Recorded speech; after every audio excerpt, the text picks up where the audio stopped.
الف اللہ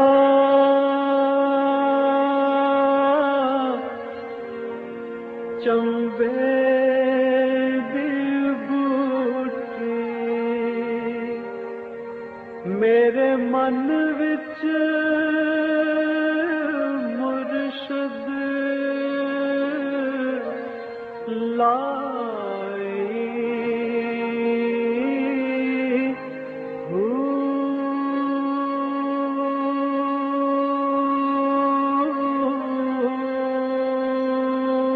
بسم اللہ الرحمن الرحیم۔ السلام علیکم۔ پروگرام المرشد اور میں ہوں منور عتیق۔ ناظرین محترم، پاکستان کی جو صورتحال ہے اور پاکستان کے جو حالات ہیں، اور پھر ہم اگر دیکھتے ہیں کہ پوری دنیا میں جو اسلام کے حوالے سے باتیں ہوتی ہیں وہ کہاں تک ان میں سچائی ہے، اور اسلام جو ہے وہ بیسیکلی کیا ہے، اور اسلام آگے کیا ہونے جا رہا ہے، اور اسلام نے یقیناً رہنا ہے کس طرح سے، اور پھر یہ جو لوگ ہیں جو اسلام دشمن ہیں انہوں نے کس طرح سے ختم ہونا ہے، یہ ہمارا آج کا ٹاپک ہے۔ ہمارے ساتھ موجود ہیں ہمارے بہت ہی محترم جناب حضرت امیر محمد اکرم اوان صاحب۔ آپ سلسلہ نقشبندیہ اویسیہ کے شیخ ہیں، مترجم قرآن ہیں، مفسر قرآن ہیں، شاعر ہیں، ادیب ہیں۔ بہت شکریہ حضرت صاحب، آپ نے وقت دیا۔ حضرت صاحب، بات ہوا کرتی تھی جب آپ کی ایک موومنٹ چل رہی تھی صوفی سسٹم کے حوالے سے، تو اس میں ان تقاریر میں آپ ایک بات کرتے تھے غزوۃ الہند کے حوالے سے۔ وہ کیا ہے غزوۃ الہند؟ غزوۃ الہند کی خبر نبی کریم صلی اللہ تعالیٰ علیہ وآلہ وسلم نے دی۔ الصادق الصادقین صلی اللہ علیہ وسلم نے نسائی شریف کتاب الجہاد میں وہ حدیث موجود ہے کہ آپ صلی اللہ علیہ وسلم نے فرمایا کہ غزوۃ الہند ہوگا، اور آپ صلی اللہ علیہ وسلم نے ہند کا لفظ استعمال فرمایا، یعنی الہند تو بر صغیر کو کہتے ہیں۔ جی جی، اس وقت جب اچھا اس وقت بھی پاکستان اور جب بھارت اکٹھا تھا، بر صغیر تھا، تو ہند کے نام سے جانا جاتا تھا۔ ہندوستان تو 1400 سال پہلے بھی ہندوستان تو اس وقت بھی تھا نہیں۔ ٹھیک ہے۔ تو عرب میں تجارت کی غرض سے جو لوگ باہر سے جاتے تھے ان میں ہند کے لوگ بھی ہوتے تھے اور چین تک کے لوگ بھی ہوتے تھے۔ بہت بڑی تجارتی منڈیاں ہوتی تھیں، اور ایک منڈی پچھلے دنوں دریافت بھی ہوئی عرب کے مشرقی ساحل پہ، زیر زمین جو چلے گئی تھی، دب گئی، برباد ہو گئی، پرانے شہر کھنڈر جو تھے اس میں۔ تو نبی صلی اللہ علیہ وسلم نے فرمایا تھا کہ ایک زمانے میں جب اسلام بہت کمزور ہو جائے گا تو جو تحریک چلے گی اس وہ ایک جہاد برپا ہوگا بر صغیر میں، الہند میں، اور وہاں اسلام غلبہ پائے گا تو اس سے پھر وہ دنیا میں پھیلے گا۔ اور اس کے بارے جو حضور صلی اللہ علیہ وسلم نے فرمایا، دو باتیں قابل غور ہیں۔ ایک تو غزوہ فرمایا آپ نے، جی، اور غزوہ وہ ہوتا ہے جس میں حضور نبی کریم علیہ السلام بنفس نفسی، بالکل ٹھیک، جس میں آپ نے کسی اور کو کمانڈر بنا کے بھیجا، وہ جہاد آپ کے عہد مبارک میں ہوا، اسے سریہ کہتے ہیں۔ سریہ سے مطلب یہ ہے کہ جہاد حضور کے حکم سے ہوا، لیکن اس میں موقع پر کمان آپ کے پاس نہیں تھی، آپ تشریف نہیں لے گئے تھے۔ غزوہ وہ جہاد ہیں جن میں حضور بنفس نفیس تشریف لے گئے اور کمان آپ کے دستے شفقت میں تھی، آپ کے آس پاس میں تھی۔ یہ سوال ایک دفعہ علماء کی ایک محفل میں لاہور بھی ہوا تھا۔ ڈاکٹر اسرار احمد اللہ ان کی مغفرت فرمائے، وصال فرما گئے، تو انہوں نے یہ سوال کسی صحافی نے کیا تھا کہ اس کو غزوۃ الہند حضور نے کیوں فرمایا، تو ڈاکٹر صاحب نے جواب دیا تھا کہ رسماً فرما دیا آپ نے، چونکہ جنگ کو غزوہ بھی کہتے ہیں۔ تو میری باری آئی تو میں نے عرض کیا کہ اللہ کا رسول رسماً نہیں فرماتے، جو کچھ حضور کے لب مبارک سے نکلتا ہے وہ ارشاد الہی ہوتا ہے، اور وہ حقیقت ہوتی ہے، وہ رسم نہیں ہوتی۔ تو غزوہ سے میں یہ سمجھا کہ حضور کی توجہ اس عہد کا جو بھی مجاہد ہوگا یا جو بھی جرنیل ہوگا یا جو بھی کمانڈر ہوگا اس جہاد کا، اس پر اتنی ہوگی جیسے خود حضور بنفس نفیس اس کے ساتھ کھڑے ہوں. اس لیے یعنی کہ یہ جو سلسلہ ہے جو فیوز و برکات کا ایک سلسلہ چلتا آ رہا ہے، اس سلسلے کا کوئی شیخ یا کوئی اللہ جانے جو بھی ہوگا تو کوئی درد دل رکھنے والا مسلمان ہی نا، اس سلسلے سے ہو یا کسی اور سلسلے سے ہو یا کسی نسبت سے نہ ہو، لیکن ہوگا تو کوئی صاحب درد مسلمان ہی نا جو اس کے لیے بیڑا اٹھائے گا. تو حضور صلی اللہ علیہ وسلم کی شفقت اس پر اس قدر ہوگی، اتنی مہربانی، اتنی توجہ ہوگی، گویا خود حضور اس کے ساتھ ہیں، اس لیے غزوہ کہا گیا. دوسرے الہند کا لفظ استعمال، اس کا مطلب ہے کہ یہ غزوہ پورے ہند کو اسلامی ریاست بنا دے گا. تو یہ جو ہندوستان والے ہم پہ چڑھ دوڑتے ہیں آئے دن، اور کوئی بھی وہاں پہ ان کے اپنے ہاتھ سے کوئی کام ہوتا ہے تو الزام پاکستان پہ دھر دیتے ہیں، تو وہ شاید اس سے واقف نہیں ہے. میرے بھائی ایک نظام ہے قدرت کا، ہر جسم میں ایک قوت مدافعت ہوتی ہے، وہ آنے والی بلاؤں، مصیبتوں، گرمی سردی کا باڈی خود دفاع کرتی رہتی ہے. بہت سے امراض جو ہیں انہیں یہ خود ریکور کر لیتی ہے. جب قوت دفاع کمزور ہو جائے تو کوئی بیماری سڑک سے گزر رہی ہو تو اس کے جراثیم بھی چمٹ جاتے ہیں. بالکل ایسے ہی ہے.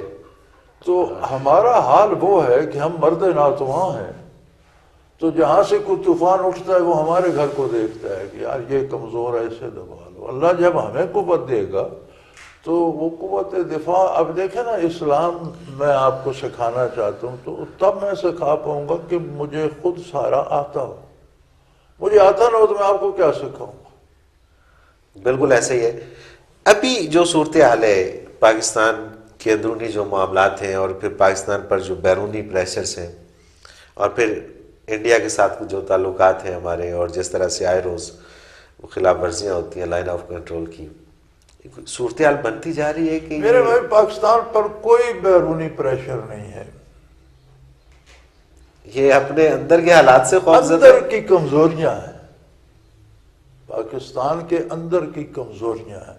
ہمارا جو طبقہ صاحب اقتدار و اختیار ہوتا ہے وہ خود کو کوئی الگ سی مخلوق سمجھ کے اپنے ایک الگ جہان میں جیتا ہے. وہ محسوس ہی نہیں کرتا کہ نیچے کیا ہو رہا ہے. اور آپ حیران ہوں گے، کیونکہ میری ان لوگوں سے بھی ملاقات رہتی ہے، آمد و رفت رہتی ہے، تو میں نے ایک دفعہ ایک جنرل سے کہا کہ میں نے کہا یار یہ قتل و غارت بڑی بڑھ رہی ہے، اب اس کا کیا علاج ہو؟ تو وہ کہنے لگا جی یہ کوئی نہیں، میں فلاں ملک میں گیا تھا تو فلاں ایریے میں ہم ٹھہرے تھے، وہ پاش ایریا، وہاں امن امان تھا. دوسری طرف جو عوام کا ایریا تھا وہاں روز 2-4 قتل ہو جاتے تھے. یہ عام لوگ جو یہ کرتے رہتے ہیں، یہ کوئی بڑی بات ہے. یعنی یہ آپ کے اعلیٰ طبقے کا وے آف تھنکنگ ہے. وہ کہتے ہیں یہ کیڑے مکوڑے ہیں، یہ ایک دوسرے کو کاٹتے رہتے ہیں، دفع کرو یہ کوئی نہیں. آپ کے پوش ایریے میں تو کوئی کسی کو قتل نہیں نہ کر رہا. بالکل ایسے ہی ہے. وہ بلکہ میں تو بعض اوقات میں نے ایک رپورٹ بھی اس کے اوپر بنائی تھی کہ یہ جب ان کو سی ایس پی کا جب یہ ایگزام دیتے ہیں تو اس میں، یا سی ایس ایس کرتے ہیں تو اس میں ان کو یہ ٹریننگ دی جاتی ہے کہ پبلک میں نہیں جانا. اگر آپ نے ریڈی سے یا کسی جگہ سے یا پبلک پلیس پہ کھڑے ہوئے کوئی چیز کھا لی، کسی سے اسلام لے لیا، تو آپ کی نوکری خطرے میں پڑ جائے گی. وہ آپ نے دیکھا اصطلاح یہ لے مین. جی ہاں، لے مین نہیں ہے، وہ لے مین، وہ لے مین.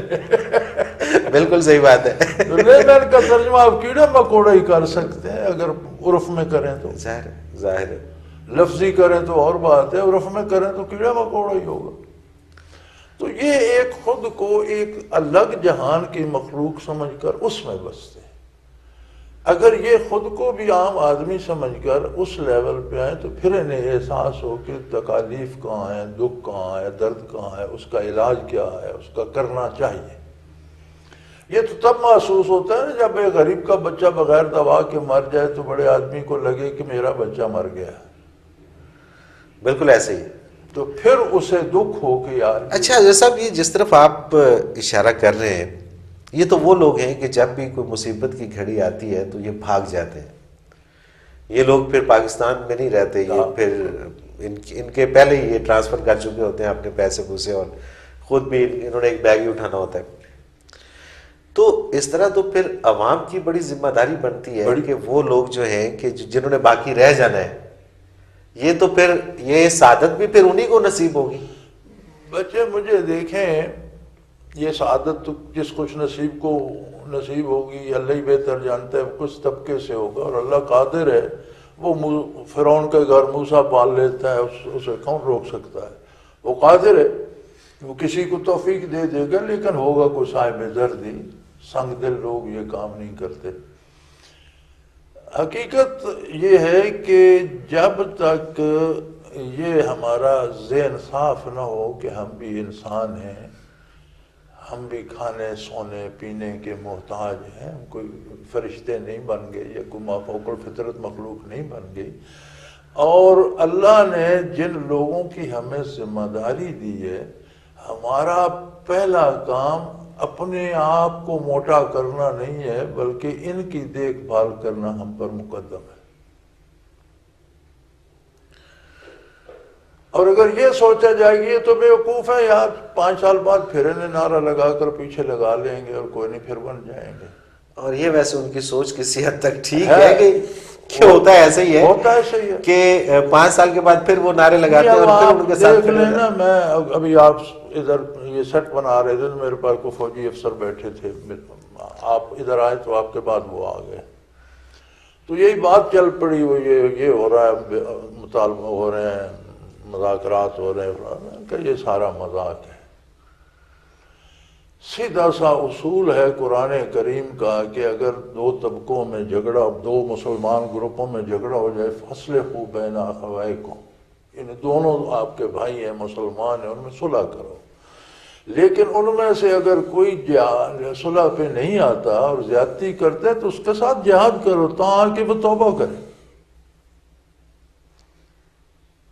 تو میں نے کہا یار یہ مذاکرات بنیاد ہے، لیکن اب یہ مذاکرات کیا ہے کہ بھائی آدمی ذبح کر دو، یہ تو کوئی کافر بھی قیدیوں کے ساتھ ایسا نہیں کرتا. بالکل ایسے ہی. اور یہ تو علاج یہ ہے کہ اب ان کے خلاف جہاد کو توبہ کریں تو انہیں ساتھ لے لو. جی ہاں، اور اگر وہ مان جاتے ہیں تو اب تک مان جانا چاہیے، اس میں کون سی ایسی ہماری پریشانی ہے. بدقسمتی یہ ہے کہ یہاں 4 مارشل لا ہے، جو فوجی آتا ہے وہ بھی پھر کہتا ہے جی اب جمہوریت ہونی. جمہوریت کا وہ یہ ہوتا ہے کہ وہی جن کو اس نے بھگایا ہوتا ہے، جن سے حکومت چھینی ہوتی ہے، انہیں پھر دودھ میں دھو کر وہاں منسٹر بنا لیتا ہے. انہی پارٹیوں کے لوگ، وہی لوگ، سب نے وہیں سے لے لیے، اور وہ پھر وہی کچھ کرتے ہیں جو پہلے کرتے رہتے. اچھا، اس میں کیا ہماری لیڈرشپ کا فقدان ہے کہ وہی لوگ پھر بار بار سامنے آتے ہیں، یا یہ کوئی چال ہے کہ ان لوگوں کے علاوہ کوئی آنے نہیں دیا جاتا؟ لیڈرشپ یہاں پیدا نہیں ہونے دی جاتی. غریب کے بچے پر ہزاروں رکاوٹیں ہیں، وہ پرائمری نہیں پڑھ سکتا، پرائمری میں بے شمار رہ جاتے ہیں، اول سکول نہیں جاتے، پھر کوئی پرائمری میں، کوئی مڈل میں، کوئی میٹرک میں، انہیں وہ سہولتیں دی نہیں جاتی کہ وہ پڑھ سکیں اور ان کا کوئی جوہر کھلے. ایسے لوگ جو بہترین جرنیل بن سکتے ہیں وہ یہاں بھیڑے چراتے مر جاتے ہیں. ایسے لوگ جو بہترین مفکر بن سکتے ہیں وہ یہاں دھکے کھاتے زندگیاں گزار کے. لیڈرشپ پیدا نہیں ہونے دی جاتی. عام آدمی تک نہ تعلیم کی سہولتیں ہیں، نہ علاج معالجے کی. تو جب بچے پڑھیں گے ہی نہیں، جانیں گے، پھر نصاب تعلیم ایسا ہے وہ ٹوٹلی کنفیوز، اس میں کوئی سمجھ ہی نہیں آتی کہ کہاں سے کون کیا پڑھ رہا ہے، کون کیا پڑھ رہا ہے. وہ آپ کی مشین کترے کی لگی ہوئی ہے، اب اس میں سے آپ کوئی چیز بنا کر نہیں، جو چیز اچھی چیز بھی ڈالیں گے تو کترا ہی نکلے گا نا. اچھا حضرت صاحب، ہم واپس آتے ہیں آپ نے اسی ٹاپک پہ کہ غزوۃ الہند، کیا اس کے لیے کوئی ٹائم مارک کیا گیا تھا؟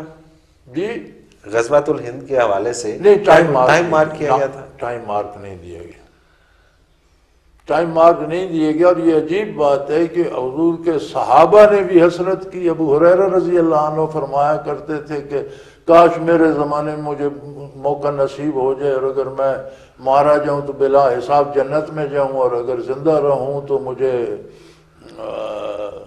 ابو ہریرہ غازی کہا جائے. تو اس زمانے میں حسرت کرتے تھے. کتنے لوگ عرب سے ہجرت کر کے جہاں بر صغیر میں آئے اور ان کی وجہ سے مزید اسلام پھیلا، لیکن وہ آئے اس امید پہ تھے کہ غزوۃ الہند ہوگا، ہم اس میں شامل ہوں گے، کیونکہ وقت کی تو یہ تعین نہیں تھی.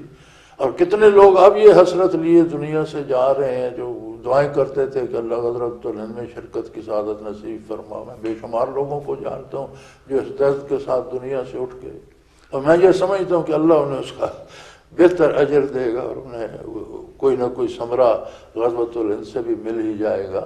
زندگی تو اللہ کے ہاتھ میں تھی لیکن ان کے دل میں درد تو تھا.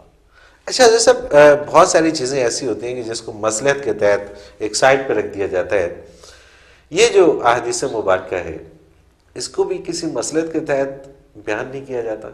اصل بات یہ ہے جی کہ کمزوری ہمارے ہر عضو میں ہے.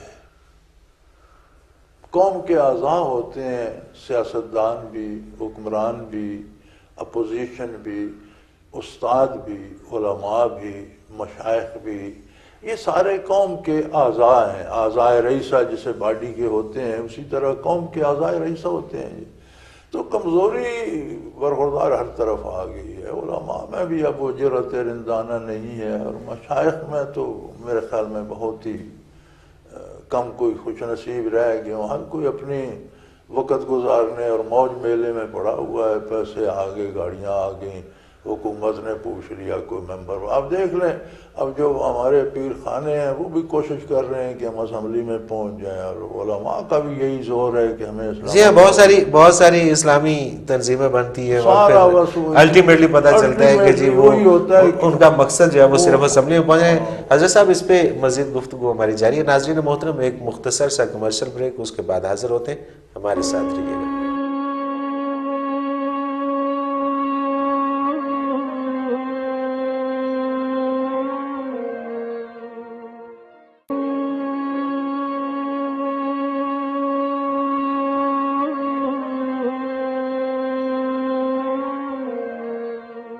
پروگرام میں ایک بار پھر خوش آمدید. ناظرین، بات کر رہے ہیں ہم غزوۃ الہند کے حوالے سے، اور ہمارے ساتھ ہیں ہمارے بہت ہی محترم امیر محمد اکرم اعوان صاحب. حضرت صاحب، بات ہو رہی تھی غزوۃ الہند کے حوالے سے. کیا اس وقت جو پاکستان کی صورتحال ہے یا جو عالم اسلام کی صورتحال ہے، وقت آ نہیں گیا کہ اب اسلام کا غلبہ ہونا چاہیے اور اب جو باطل قوتیں ہیں ان کو شکست ہونی چاہیے اور ان کا نام و نشان مٹ جانا چاہیے؟ فطرت کا ایک اپنا نظام ہے جسے قدرت خود کنٹرول کرتی ہے، خود چلاتی ہے. اور فرمایا، ارشاد باری ہے، بسم اللہ الرحمن الرحیم، تلک الایام نداولها بین الناس. یہ دن جو ہیں یہ لوگوں کے درمیان چکر لگ جائے، پہیا گھومتا ہے نا، اوپر کی چیز نیچے آ جاتی ہے، نیچے کی سطح اوپر چلی جاتی ہے، تو یہ دن اس طرح پھرتے رہتے ہیں. اب وہ اس پہیے کا سرکل جو ہے وہ کتنے عرصے پہ محیط ہے، کب کس طرح کہاں جائے گا. ایک بات یقینی ہے کہ کسی چیز کو دوام نہیں، اور جب بھی کوئی چیز اپنی ایک حد پہ پہنچتی ہے تو پھر اسے واپس دھکا لگتا ہے، ری ایکٹ ہوتا ہے. یہ آپ کے سارے انجن جو ہیں یہ اسی پہ چلتے ہیں کہ جب وہ پسٹن کا پریشر ایک جگہ جاتا ہے تو دھماکہ ہو جاتا ہے، پورے پسٹن کو پورا واپس جانا پڑتا ہے. بالکل ایسے ہی ہے. تو حالات بھی اسی طرح ہوتے ہیں. اب آپ کو ہم اسلامی سوچ والے، اسلام پر عمل کرنے والے، اسلامی ذہن رکھنے والے دبتی ہوئی نظر آ رہے ہیں، لیکن یہ پریشر ایک جگہ پہ جا کے بلاسٹ کرے گا. اس بلاسٹ کا نام غزوۃ الہند کو، اور یہ بلاسٹ اب ہونے والا نہیں ہے. اللہ بہتر جانے جی. اب یہ تو اس کے پاس ہے کہ وہ کتنا پریشر بن چکا ہے، کتنا اور بنے گا یا ہوگا، یہ تو اللہ کریم کو معلوم ہے. کیا جو لوگ اس یقیناً یہ تو ایک بہت بڑی سعادت کی بات ہوگی، لیکن حضور نبی کریم علیہ الصلوۃ والسلام نے ان لوگوں کے بارے میں کیا اجر کی نوید سنائی؟ آپ صلی اللہ علیہ وسلم نے فرمایا کہ جو لوگ غزوۃ الہند میں شرکت کریں گے وہ بلا حساب جنت میں جائیں، ان سے حساب نہیں لیا جائے. وہ خواہ غازی ہوں، خواہ وہ شہید ہوں، جی جو شریک ہوں گے اس میں، جو شریک ہو جائیں گے، جو بھی شریک ہوں گے. شہید ہو گئے تو پھر اور مرتبہ بڑھ گیا، نہ بھی شہید ہوئے تو جو بھی غزوۃ الہند میں شریک ہوں گے، یہ ایک آخری زمانے میں ایسی جماعت ہوگی جو بلا حساب جنت میں جائے. سبحان اللہ. اچھا حضرت صاحب، ایک سوال یہ شہادت سے میرے ذہن میں آیا. ایک ہوتے ہیں وہ لوگ جو محاذ پہ لڑ رہے ہوتے ہیں، اور ایک وہ ہوتے ہیں کہ جو پیچھے ان کو سپلائی دے رہے ہوتے ہیں، میڈیکل سٹاف ہوتا ہے، ٹرانسپورٹیشن والا ہوتا ہے، کھانا پہنچانے پھر والا ہوتا ہے. کچھ لوگ ان کے بھی پیچھے ہوتے ہیں جو ان کے گھر والے ہوتے ہیں یا جو ان کے باقی لوگ ان کے لیے دعائیں کر رہے ہوتے ہیں یا ان کے لیے کسی بھی طرح سے ہیلپ آؤٹ انہیں کر رہے ہوتے ہیں. خدا نخواستہ کہ وہاں سے کوئی ایسی گولا آتا ہے، کوئی ایسا بم گرتا ہے کہ جس میں وہ لوگ کہ جو سارے کے سارے اس جگہ پہ، ایک تو وہ ہے جو فرنٹ پہ، ایک جو ان کے پیچھے ہیں یا جو گھر میں بیٹھے ہیں، وہ بھی شہید کہلائیں گے. بیٹا بات یہ ہے کہ جو لوگ ان کے کچھ نہیں لگتے لیکن دلی طور پر ان کے ساتھ ہیں کہ اللہ انہیں فتح دے، اور وہ دل میں درد رکھتے ہیں کہ یہ جہاد ہے اور اللہ ان کی مدد کرے، اگر وہ مارے جائیں وہ بھی شہید ہے. یعنی کہ غزوۃ الہند کے اندر بھی یہی ساری صورتحال ہوگی کہ اگر کسی بھی جگہ پہ کھڑا کوئی بھی شخص، جہاد میں یہی ہے. جیسے آپ کا فرنٹ پہ لڑتا ہوا غازی مجاہد شہید ہوتا ہے، اس کا کوئی لانگری مارا جاتا ہے وہ بھی شہید ہے، اس کا کوئی میڈیکل کا سٹاف مارا جاتا ہے وہ بھی شہید ہے. اس کے وہ لوگ جو اس میں دلی طور پر معاون ہیں، گھر والے بھی اگر دلی طور پر ساتھ ہیں تو شہید ہیں، اور اگر یہ کہہ رہے ہیں کہ بے وقوف تھا کہاں جا پھنسا نہ جاتا تو پھر وہ اور بات ہے. لیکن گھر والوں سے علاوہ عام مسلمان جو ریت ہے ملک کی، اس میں بھی جو دلی طور پر دعائیں کر رہے ہیں اور دلی طور پر اگر ان سے مدد ہو سکتی ہے تو مدد بھی کرتے ہیں. جیسے آپ نے 65 میں دیکھا لوگ دیکھیں لے کے محاذ پر بھاگ رہے تھے، تو ان میں سے بھی کوئی مر جائے تو وہ بھی شہید ہے. اللہ کی رحمت بہت وسیع ہے. یعنی کہ اللہ تعالیٰ نے ہر طرح سے لوگوں کو بخشنے کے اسباب پیدا کیے ہوئے اور موقع دیے ہوئے ہیں کہ اللہ آپ کی کسی رحمت بھی بہت طرح وسیع سے. ہے، بہت وسیع. حضرت صاحب کوئی صورت نظر آتی ہے کہ پاکستان کے جو موجودہ حکمران ہیں یہ کوئی ایسا کارنامہ سر انجام کر جائیں؟ خواہش بھی کر سکتے ہیں ہم، اور خواہش ہے بھی، دعا بھی کر سکتے ہیں کہ اللہ انہیں توفیق دے. باقی حالات تو اس بات کی شہادت نہیں دیتے. ہماری خواہش اپنی جگہ، اللہ قادر ہے، توفیق دے دے تو چھوٹے چھوٹے بندے بڑا کام کر جاتے ہیں، اور یہ تو بہت بڑے بڑے لوگ. اچھا، پچھلے پروگرام میں ہم نے اسلام آباد کنونشن سینٹر میں ایک علماء کنونشن ہوا تھا تو اس میں آپ کی سپیچ دکھائی تھی. اس میں جو ایک بات آپ نے فرمائی کہ نواز شریف صاحب کو مخاطب کرتے ہوئے کہ اللہ تعالیٰ یہ سعادت اگر آپ کو دے دے تو بڑی بات ہے، ورنہ اسلام کا نفاذ تو ہونا ہی ہے، اور وہ کسی کے ہاتھ سے بھی ہو سکتا ہے. تو آپ کیا سمجھتے ہیں کہ 16 برس بعد جب ایک بار پھر وہ وزیر اعظم ہے تو آج پھر آپ انہیں کوئی ایسی ایڈوائس کریں گے؟ جی میں تو اسی مسلک پہ قائم ہوں اور اسی پہ آج بھی کھڑا ہوں، اور میری آج کی تقریریں بھی وہی ہیں، ان میں کوئی فرق تو نہیں ہے کہ 16 برس پہلے کی بات ہے. ہم تو وہیں کھڑے ہیں انشاءاللہ، اور اسی امید پہ کھڑے ہیں کہ اللہ ہمیں بھی غزوۃ الہند میں شامل ہونے والوں میں شامل فرمائے. کیا پتہ کب ہوگا، موت کب آ جائے، ہمارا وقت ابھی ختم ہو جائے، لیکن ہم دل سے تو اس میں شامل ہیں اسی امید پہ کہ اللہ انہی کے زمرے میں ہمیں بھی شامل کر لے. تو نفاذ اسلام تو انشاءاللہ جی جو میرا اپنا یقین ہے. دیکھنا ہر آدمی کی اپنی سوچ، اس کا اپنا آئیڈیا، اپنا انداز اسس کرنے کا چیزوں کو ہوتا ہے. میرا جو اپنا ہے خیال وہ یہ ہے کہ انشاءاللہ اس زمین پہ اسلام ضرور نافذ ہو. لیکن وہ کب ہوگا، کون کرے گا؟ یہ میرا نظریہ نہیں ہے، یہ بین الاقوامی نظریہ ہے. عیسائیوں اور یہودیوں نے بھی یہ تجزیہ کیا ہے، اس لیے وہ ساری سازشیں کر رہے ہیں کہ کہیں ایسا ہو نہ جائے، اسے روکا جائے. اگر انہیں یہ یقین نہ ہو تو کیوں کوشش کر رہے ہیں؟ وہ ایک مسلمان سے ڈرتے ہیں یا ایٹم بم سے ڈرتے ہیں؟ نہیں، ایٹم بم تو ان کے پاس بھی ہیں. وہ مسلمان سے ڈرتے ہیں، وہ اسلام سے ڈرتے ہیں. مسلمان بھی اسلام کو چھوڑ کر جو ہیں ان سے تو نہیں جی وہ پھر مسلمان تو نہ ہوا جی، وہ تو پھر ان کا ساتھ جو قومی مسلمان جو ہیں ان کے ساتھ تو ان کی بڑی دوستی ہے. جی ہاں، یعنی جو مسلمانوں کو بھی دھوکے میں رکھتے ہیں اور جو دلوں سے مسلمان ہیں وہ اسلام سے ڈرتے ہیں. آپ نے شاید نہ سنا ہو یا آپ کی کہیں نظر سے نہ گزرا ہو، میں سن رہا تھا بش کی تقریر، تو وہ بات کر رہا تھا افغانستان کے طالبان اور اس اسٹیٹ جو تھی وہ آپ نے تباہ کر دی. وہ کہہ رہا تھا they were going to destroy our culture around the globe. یہ بش کے الفاظ کہ ان کا جرم یہ تھا کہ ہماری تہذیب کو وہ دنیا سے لپیٹ دینا چاہتے تھے، اور ادھر ہم ہیں کہ ہم ایڈاپٹ کرے جا رہے ہیں ان کی تہذیب کو، اور ہم سارا یعنی جدھر جیسا افغانستان میں انہوں نے امن قائم کیا، لوگوں کی عزتیں محفوظ کی، جس طرح کا عدل انہوں نے شروع کر دیا جو ہو رہا تھا، یہ تو سارا امریکہ مسلمان ہو جائے گا، یہ تو ہماری تہذیب اور ہمارا مذہب ختم ہو جائے گا، ہم نے اس لیے نہ تباہ کی۔ بلکہ اس کے الفاظ بعین ہی یہ تھے they were going to destroy our culture around the globe. یہ تو دنیا سے ہمارا بستر گول کر رہے تھے، یہ اور یہ بستر تو الٹیمیٹلی گول ہونا ہی ہے، لیکن یہ اس کے منہ سے نکل گیا، اور انہوں نے اس پہ بڑی خاک ڈالی، اس کو کبھی دوبارہ ریٹیلی کاسٹ۔ اچھا، یہ اس کا تو بیان آ گیا، اس کے اپنے کلچر کے حوالے سے، اس کے اپنے جو خدشات تھے اس کے حوالے سے، کبھی ہمارے کسی حکمران کا بھی کوئی بیان ایسا نظر سے گزرا کہ جس میں کسی نے یہ کہا ہو؟ یہ کبھی اپنی دنیا سے باہر جھانکیں گے تو یہ ایک الگ دنیا میں رہتے ہیں، طلسماتی سی دنیا میں، جہاں یہ ہیں، ان کی سوچیں ہیں، اور عجیب و غریب جہان ہے بس۔ مطلب جو عوام ہے ان کے ساتھ ان کا نہ کوئی رشتہ ہے، نہ کوئی تعلق ہے، صرف اتنا تعلق ہے کہ عوام نے ان کو ووٹ دینا ہے اور انہوں نے الیکشن جیت کے، اور وہ ووٹ انہوں نے ہر بار 2-4 جھوٹ بول کر لے لینا ہے، 2-4 نعرے لگا کے لے لینا ہے۔